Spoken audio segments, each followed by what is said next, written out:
Hello there, this is Minister Anna coming to you. I wanted to talk to you today about the word promise.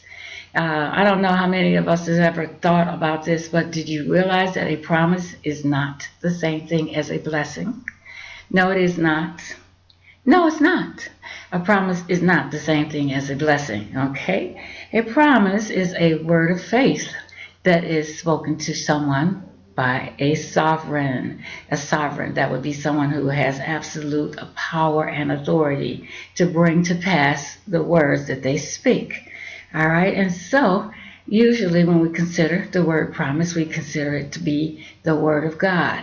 And that is good to consider, because only the word of God can be fulfilled through the Lord, who is God, and all of his promises are sent unto us so that we can prosper and be in health, even as our souls prosper. However, a promise is subject to the believer's faith, the believer or the hearer. So a sovereign promise is a word of faith from someone who wants you to have increase, generally, most often, wants you to have prosperity, wants you to be empowered and blessed.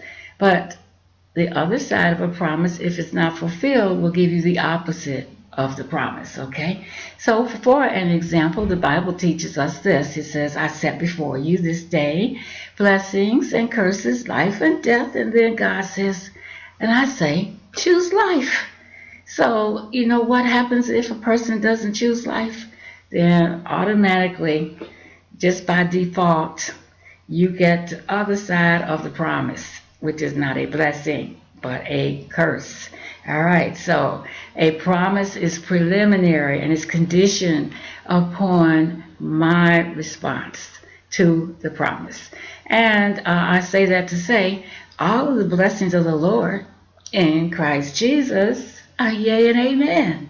Now, what does that mean? It means that once you become a believer in the name of the Son of God, Jesus, in the pardon of your sin, having all of your sins forgiven and washed away, and believe that his life becomes your life, you become one with him, that you become an heir of God in Christ Jesus, that you can have the inheritance of the saints.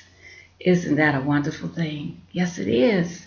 And so, when you consider, God said, I have a whole word, Bible, full of promises of life, and that more abundantly for those who believe on the name of the precious Son of God, Jesus.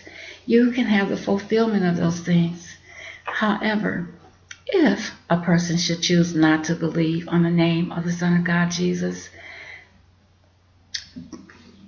they can't have those promises, not like God wants them to.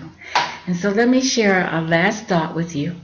Are you aware that God cannot love you without your permission? Even God cannot love you without your permission. And yes, God loves us. He loves all of us. He loves us with an everlasting love. But he cannot love us relationally except we give him the permission to love us relationally. So with that, I promise you, if you would trust in the name of the Lord Jesus Christ and believe on his name for salvation, God will fulfill his word. For he that believeth on me shall not die. Though he die, yet shall he live. God said that through his son Jesus. He's the resurrection and the life. Yes, he is the way, the truth, and the life. He is the living water. He is the bread of life.